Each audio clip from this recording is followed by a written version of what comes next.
రాష్ట్రంలో law and order ఎట్లా అదుపు తప్పిందో నిన్న గుడిమల్కాపూర్ ఆ మైదీపట్నంలో జరిగినటువంటి అల్లర్లే ఆ గొడవనే దానికి కారణం. అంటే రాష్ట్రంలో ఇంటెలిజెన్స్ వ్యవస్థ మొత్తం స్లీపింగ్ మోడ్లో ఉన్నది. పోలీస్ వ్యవస్థ ఘటన జరిగేదాకా అయ్యేదాకా చూస్తూ ఉన్నారు. ఇంటెలిజెన్స్ వ్యవస్థ ఆ స్థానికంగా ఉన్నటువంటి పోలీసులకు వీళ్ళకు అలర్ట్ చేయాలి. ఇక్కడ ఏదో ఆందోళన జరిగేటువంటి అవకాశాలు ఉన్నాయి, ఇట ఉన్నది ఇటు ఉంది కథ అని చెప్పేసి. రాష్ట్ర పోలీసులు అంత అప్రమత్తంగా లేరు. మరి ఎందుకో హోంశాఖ కూడా ముఖ్యమంత్రి గారి దగ్గరనే ఉన్నది. మరి వారు ఎందుకు దాన్ని పూర్తి స్థాయిలో సమీక్ష చేస్తలేరు అనేది మాత్రం ఇప్పటికీ అర్థం కాదు. ఎన్ని అల్లర్లు, ఎంత పట్టపగటిలు, హత్యలు, దారుణాలు, దోపిడీలు ఇవన్నీ జరుగుతూ ఉన్నాయి. మీరు చూడండి, ఒకసారి అబ్జర్వ్ చేయండి క్రైమ్ రేటు. ఇప్పుడు మన ఎన్సీఆర్బీ కూడా ఇచ్చింది కదా రిపోర్టు. క్రైమ్ రేట్లో దేశంలోనే మనం నెంబర్ 1 పొజిషన్లో ఉన్నాం. నెంబర్ 1 పొజిషన్లో ఉన్నాం. అంటే ఎంత దారుణమైనటువంటి పరిస్థితులు ఉన్నాయో చూడండి. అసలు మొన్న శనివారం నైటు ఆ మెహిదీపట్నం, అత్తాపూరు, ఆ గుడిమల్కాపూర్ ఆ ప్రాంతం లోపల జరిగినటువంటి అల్లర్లకు అసలు పోలీసులకు తల ప్రాణం తోకకొచ్చింది దాన్ని కంట్రోల్ చేయాలంటే. ఇక్కడ ఇరు వర్గాలది నేనేమి వెనకేసుకు రావడం లేదు. ఇరు వర్గాలు కొంత సమయం పాటిస్తే బాగుంటుండే. ఇక్కడ ఏమవుతుందంటే కొన్ని శక్తులు వస్తాయన్నమాట. ఇప్పుడు ఏమవుతుంది, ఇప్పుడు బీజేపీ అయినా ఎంఐఎం అయినా ఈ రెండు మతతత్వ పార్టీలే. బీజేపీకి ఏం కావాలి, ఎంఐఎంకి ఏం కావాలి? ఎంఐఎంకి ముస్లిం ఓట్లు కావాలి. ఎంఐఎంకి ఎలాగో 100కు 100% బీజేపీ హిందువుల ఓట్లు పడవు, ముస్లిం ఓట్లే కావాలి. బీజేపీకి ఏం కావాలి? హిందువుల ఓట్లు కావాలి. బీజేపీ ఎంఐఎంకి ముస్లింల ఓట్లు, బీజేపీకి హిందువుల ఓట్లు. ఏం చేయాలి అప్పుడు? ఈ హిందూ ముస్లిం అనేటువంటి ఈ సెన్సిటివ్ అంశాన్ని బాగా రప్చర్ చేయాలి. దానికోసం రకరకాల ప్రయత్నాలు చేయాలి. ఈ గోరక్షక 100% ఇప్పుడు రాష్ట్ర ప్రభుత్వం ఒక క్లారిటీ ఇవ్వాలి. రాష్ట్ర ప్రభుత్వము ఒక గైడ్ లైన్స్, ఒక క్లారిటీనో, ఒక సమీక్ష చేయాలి. మరి బక్రీద్ వస్తూ ఉన్నది. ఈ టైంలో గోరక్షక సేన వాళ్ళేమో గోవులను రక్షిస్తామని చెప్పేసి వాళ్ళు వాహనాలను అడ్డుకోవడము, ఎంఐఎం వాళ్ళు మీరు అడ్డుకుంటారా అని చెప్పేసి వీళ్ళు ఏం చేస్తారు, వీళ్ళు ఇంకా పంతాకు పోయి వాళ్ళే ముందుకెళ్ళి వెనకాలకెళ్ళి ఆ ఆవులను ఆ పశువులను తరలించేటువంటి వాహనాలకు ఒక కాన్వాయ్ లెక్క ముందుకెళ్ళి వెనకాలకెళ్ళి వాళ్ళే పంతాకు పోయి వాళ్ళు ట్రాన్స్పోర్ట్ చేసుకోవడము, మళ్ళీ ఇవన్నీ వీడియోలు తీసుకొని సోషల్ మీడియాలో పెట్టడము. ఇదంతా బాగా విద్వేషాలు రెచ్చగొట్టేటువంటి విధంగా వీళ్ళు చేస్తున్నారని వీళ్ళు పోవడం, వీళ్ళు చేస్తున్నారని వాళ్ళు పోవడం. ఇది ఒక అలజడిని సృష్టిస్తూ ఉంది రాష్ట్రంలో. ఇలాంటి అల్లర్లు, ఇలాంటి గొడవలు, ఇలాంటివన్నీ అయితే ఏ కంపెనీలు కాదు కదా, ఏవి రావు హైదరాబాద్ లాంటి ప్రాంతానికి. అప్పుడు తెలంగాణ రాష్ట్ర ఆర్థిక వ్యవస్థ మీద దెబ్బ పడుతుంది. ఇప్పటికే రాష్ట్ర ఆర్థిక వ్యవస్థ అధోగతిలో ఉన్నది, ఆగమాగం ఉన్నది. మనం చూస్తూనే ఉన్నాం కదా. ఏం అడిగినా కానీ ఇది లేదని చెప్తాడు, డబ్బులు లేవని చెప్తాడు మన రేవంత్ రెడ్డి గారు. ఎందుకు లా అండ్ ఆర్డర్ అదుపు తప్పుతూ ఉన్నది? దేశంలో నెంబర్ 1 మనవే, పోలీసులు మనోళ్ళే అని చెప్పేసి వీళ్ళు చెప్పుకుంటారు. క్రైమ్ రేటు పెరిగిపోతుంది భయంకరంగా, దారుణాలు జరుగుతున్నాయి, ఈ లా అండ్ ఆర్డర్ అదుపు తప్పిపోతూ ఉన్నది. దీని మీద ఈ గోవులను తరలింపు మీద ఒక స్పష్టమైనటువంటి ఆదేశాలు జారీ చేయాలి రాష్ట్ర ప్రభుత్వం. వెంటనే ఇమ్మీడియట్గా ముఖ్యమంత్రి గారు, రేవంత్ రెడ్డి గారు, హోంశాఖ మంత్రి కూడా ఆయనే కాబట్టి ఇమ్మీడియట్గా రివ్యూ చేసి, మరి బక్రీద్ వస్తూ ఉన్నది, ఇప్పుడేమో వాళ్ళేమో పంతాకు వాళ్ళు తరలించకపోయేటువంటి వీడియోలు అవన్నీ కూడా తీసి ఇన్స్టాలో వాళ్ళు పెట్టుకుంటా ఉన్నారు. వీళ్ళు దాన్ని అడ్డుకోవడానికి విహెచ్పి కావచ్చు, ఈ గోరక్షక్ వాళ్ళు కావచ్చు, బీజేపీ అనుబంధ సంఘాలు కావచ్చు, హిందూ అనుబంధ సంఘాలు కావచ్చు, వీళ్ళన్నీ కూడా అడ్డుకోవడానికి ప్రయత్నం చేస్తూ ఉన్నారు. ఇది 2 వర్గాల మధ్య, 2 మతాల మధ్య ఒక అల్లర్లను సృష్టించేటువంటి వాతావరణం వస్తూ ఉన్నది. ఈ రాష్ట్రానికి అది ఏమాత్రం మంచిది కాదు. దీని మీద ఒక క్లారిటీ, ఒక క్లియర్ కట్ మార్గదర్శకాలు రిలీజ్ చేయాలి, పోలీసులకు ఆదేశాలు జారీ చేయాలి. రాష్ట్ర ప్రభుత్వం నిజంగా సోయిలో ఉంటే, కొంత అవగాహన ఉంటే వెంటనే ఇమ్మీడియట్గా దాన్ని ఆ పని చేయాలి. మరి చేస్తుందా? ఎక్కడైతే కనపడతలేదు. ఇప్పుడు నిన్న శనివారం నైట్ జరిగింది అది. మరి నిన్న దాని గురించి మాట్లాడలే, ఇప్పటిదాకా కూడా దాని మీద ఎలాంటి కార్యాచరణ ఉన్నట్టు కనపడతలేదు. ఇక కొంత ఇక్కడ కూడా మనము 2 వర్గాల వాళ్ళని శంకించాల్సి వస్తుంది, ఇటువైపు వాళ్ళని ఇటువైపు వాళ్ళని. ఇప్పుడు ఎంఐఎంకి సంబంధించినటువంటి నాంపల్లి ఎమ్మెల్యే ఎవరైతే ఉన్నారో ఆయన మాజిద్ హుస్సేన్, ఆయన కొంత అగ్రెసివ్గా వెళ్ళిపోతూ ఉన్నాడు. ఆ అగ్రెసివ్నెస్ కూడా అవతల వాళ్ళకి కోపం తెప్పిస్తూ ఉన్నది. ఇప్పుడు ఆయన ఒక ఎమ్మెల్యే, ఒక బాధ్యతాయుతమైనటువంటి పొజిషన్లో ఉన్నటువంటి ఎమ్మెల్యే ఇష్యూని సార్ట్అవుట్ చేయాలి. ఇష్యూని అది ఇష్యూ కాకుండా పెద్దగా కాకుండా దాన్ని కొంత క్లోజ్ చేసే ప్రయత్నం చేయాలి. కానీ ఆయన్నే రెచ్చగొట్టేటువంటి విధంగా కొంత వ్యవహారం చేస్తున్నట్టు ఆ సోషల్ మీడియాలో ఉన్నటువంటి రీల్స్ అవి చూస్తే అర్థమవుతా ఉంది. ఇటు మాజిద్ హుస్సేన్ కొంత కంట్రోల్ కావాల్సిన అవసరం ఉంది, అటువైపు హిందూ సంఘాలు గోరక్షకు సంబంధించినటువంటి వాళ్ళు కూడా కొంత కంట్రోల్ కావాలి. ఇలా లేకపోతే హైదరాబాద్ అనేది చాలా సెన్సిటివ్ ప్లేస్ అండి. ఇక్కడ అన్ని మతాల వారు అన్ని కులాల వారు కలిసి ఉంటారు. ఇక్కడ ఏ మాత్రం డిస్టర్బెన్సెస్ అయినా ఈ ఎకోసిస్టమే ఆగమైపోతుంది. దానివల్ల ఏమవుతుంది, 1990 ఆ ప్రాంతం లోపల 89-90 ఆ ప్రాంతం లోపల అల్లర్లు జరిగితే ఎక్కడికి దారి తీసింది? అది మళ్ళీ కోలుకోవడానికి ఎంత టైం పట్టింది? అదొక మచ్చ. హైదరాబాద్ అనేటువంటి ఒక మంచి బ్రాండ్ ఇమేజ్కి ఇది ఒక మచ్చ అవుతుంది, ఒక మరక అవుతుంది అది. సో ఇలాంటి పరిస్థితులు రావద్దు.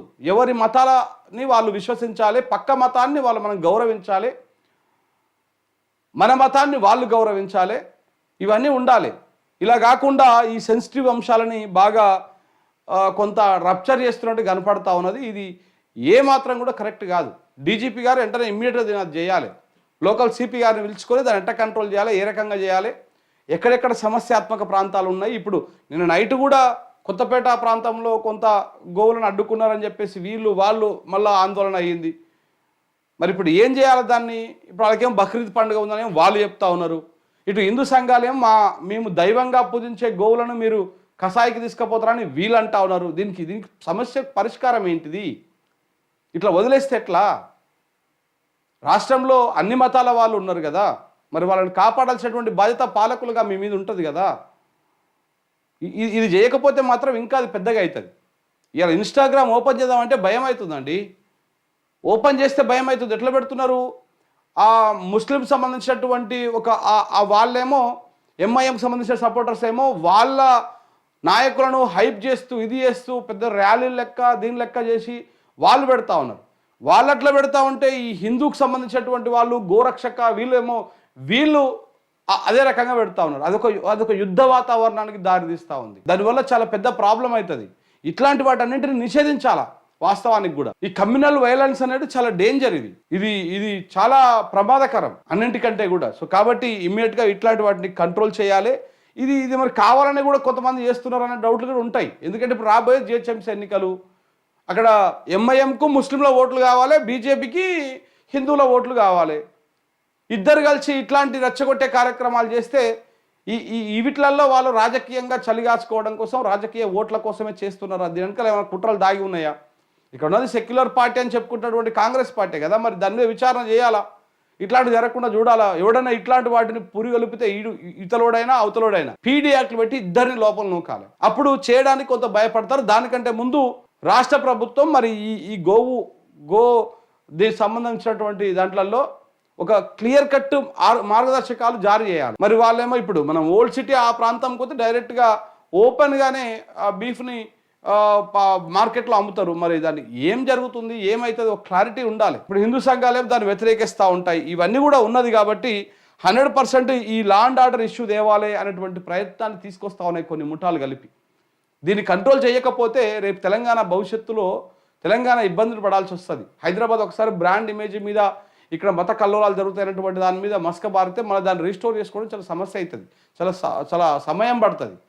సో కాబట్టి దాని మీద క్లారిటీ ఇవ్వాల్సిన అవసరం ఉంది. ఇక్కడ ఈ మిత్రుడు కూడా చెప్తున్నట్టు ఎక్కడ కూడా కంపెనీలు రావు ఇట్లాంటివన్నీ జరిగితే కూడా. సిపి ఆనంద్ గారు దీని మీద ఆలోచన చేయాలి. హైదరాబాద్ బ్రాండ్ ఇమేజ్ని దిగజార్చి రాజకీయ చలి కాచుకోవడానికి బీజేపీ చూస్తుంది. బెంగాల్లో కూడా ఇదే చేసింది, ఇప్పుడు ఇక్కడ కూడా అదే చేస్తుంది. రేవంత్ రెడ్డి దానికి సహకారం ఇస్తున్నాడు. ఎందుకు మరి రేవంత్ రెడ్డి ఎందుకు సహకారం ఇస్తున్నాడు? ఎందుకంటే భవిష్యత్తులో రేవంత్ రెడ్డి కూడా అందులోకి పోవాలని చూస్తున్నాడు కాబట్టి. అంతేనా? మన మోడీ గారు అన్నారు కదా సభల మీద, డైరెక్ట్గా అధికారిక వేదిక మీదనే, అదొక గవర్నమెంట్కి సంబంధించినటువంటి కార్యక్రమం మీదనే మేరా సే జోడో అని చెప్పేసి అన్నాడు. నాతో కలిసి నడువు, నువ్వు కావాల్సినటువంటి తీరాలకు తీసుకుపోతాను అంటే. ఇట్లాంటి అల్లర్లు సృష్టించి ఇక్కడ బీజేపీని లేకపోతే ఎంఐఎంని చాలా బలంగా చేసేసి రేపటి నాడు అందులోకి పోదామని చూస్తా ఉన్నాడా రేవంత్ రెడ్డి? ఏం జరుగుతూ ఉంది? క్లారిటీ ఇవ్వాల్సినటువంటి అవసరం ఉన్నది. నిన్న జరిగినటువంటి ఆ గుడిమల్కాపూరు, ఆ మెహిదీపట్నము, అత్తాపూరు ఆ ప్రాంతాల్లో జరిగినటువంటి అలజడులు అవి చిలికి గాలివాన్ లెక్క మారితే ఎవడికి ప్రమాదం? ఎక్కడ అలాంటి దానివల్ల ఏమవుతుంది అంటే నువ్వు బీజేపీని లేకపోతే ఎంఐఎంను ఇక్కడ బలం చేసి వాళ్ళకు లాభం చేసేటువంటి విధంగా రాష్ట్ర ముఖ్యమంత్రి గారు ఏమైనా ప్రయత్నాలు చేస్తా ఉన్నారా? చూడాలి ఏం జరుగుతున్నది ఏంటి అనేది మాత్రం కొంత భయాందోళన, ఒక భయం అయితే కనిపిస్తా ఉన్నది. అంటే ఇట్లాంటివి జరిగితే అరే మళ్ళా రాష్ట్రం ఏమైపోతుందో అనేటువంటి భయం ఒక తెలంగాణ ప్రేమికుడిగా ఉన్నది మనకు. ఆ బాధ గెలుక్కుంటున్నారు, కమ్యూనల్ రైట్స్ జరగాలని చెప్పేసి అంతే. మరి అది చూస్తుంటే అట్నే కనపడతా ఉన్నది. బీజేపీ వాళ్ళే కాదు, ఎంఐఎంఎల్ కూడా వాళ్ళకు కూడా అదే కావాలి. మనం బీజేపీ వాళ్ళు ఒక్కరిని అనడానికి కూడా లేదు, అది కరెక్ట్ కూడా కాదు. ఎంఐఎం కూడా వీళ్ళని గెలకాలనేదే ఎంఐఎం వాళ్ళకు ఉంటుంది, వాళ్ళు ఇంకా దాన్ని ఎక్కువ చేస్తారు. ఇప్పుడు రెండు ఒకటే. ఇప్పుడు ఎంఐఎం బీజేపీ వేరు అని మనం అనుకుంటే ప్రమాదం అది. ఎందుకంటే సింపుల్ మోటో, రెండు మతత్వ పార్టీలే. ఎంఐఎంకి నాకు నా ముస్లిం ఓట్లు తప్ప ఇంకెవ్వరు ఓట్లు అవసరం లేదనేటువంటి థీమ్ ఉంటుంది. సో ఆయన అది తప్ప ఇంకొకటి ఉండదు. బీజేపీకి నాకు మెజారిటీ అయినటువంటి హిందువుల ఓట్లు నాకు పడితే చాలు, మేమే గెలుస్తాం అనేది ఆయనకు. సో కాబట్టి ఈ రెండు పార్టీలు ఒకరినొకరు సహకరించుకుంటారు లోపల. నువ్వు ఇట్లా చేయి, నేను ఇట్లా చేస్తా, నీకు నీ ఓట్లు పడతాయి, నీకు నీ వల్ల ఓట్లు పడతాయి, నాకు నా వల్ల ఓట్లు పడాలనేటువంటి ప్రయత్నం వాళ్ళు చేస్తారు. మెహదీపట్నం ఘర్షణ వెనక ఖచ్చితంగా బీజేపీ ఎంఐఎం పార్టీలు ఉన్నాయి అనుకుంటున్నాం. తప్పకుండా ఉన్నాయి, లేవనట్లు నేను అదే చెప్తున్నా. ఆ ఘటన ఎందుకు జరిగింది ఉట్టినే? ఇప్పుడు ఆడ వాళ్ళేమో ఒక వెహికల్ని ఆపిర్రు, దాంట్లో గోవులు ఉన్నాయని ఆపిర్రు అన్నారు. సరే అక్కడ మాత్రం ఫ్లైవుడ్ వెహికల్ ఉన్నది, అంతకంటే ముందు మరి కొన్ని గోవుల వెహికల్స్ ఉన్నాయేమో. ఎందుకంటే ఇప్పుడు బక్రీద్ రాబోతా ఉంది కాబట్టి వాళ్ళు కూడా తరలించే కార్యక్రమాలు చేస్తారు. అప్పుడు MIM MLA, Nampally MLA Majid Hussain అక్కడ ఎంట్రీ ఇవ్వడము, ఇదంతా పెద్ద ఒక ఉద్రిక్తమైనటువంటి వాతావరణం. ఆయన అయితే అసలు పోలీసుల మీద గట్టిగా అరిచేయడము, గట్టిగా ఇది చేసేయడము, ఇవన్నీ మళ్ళీ వీడియోలు తీసి మళ్ళీ సోషల్ మీడియాలో పెట్టడం. అవతల వాళ్ళకి ఏమవుతుంది, అవతల పార్టీ వాళ్ళకి ఇంకా రెచ్చగొట్టట్టు అవుతుంది. వీళ్ళు చేసేది అట్లనే ఉన్నది, వాళ్ళు చేసేది అట్లనే ఉంది. జిహెచ్ఎంసీ ఎన్నికల కోసమే రెండు పార్టీలు ఆడుతున్న డ్రామా అనుకుంటే అంతకు మించి ఇంకేం లేదా అంటారు. ఇంకా అదే మరి ఈ డ్రామాలో మనం పడిపోకూడదు, ప్రజలు కొంచెం అప్రమత్తంగా ఉండాలి.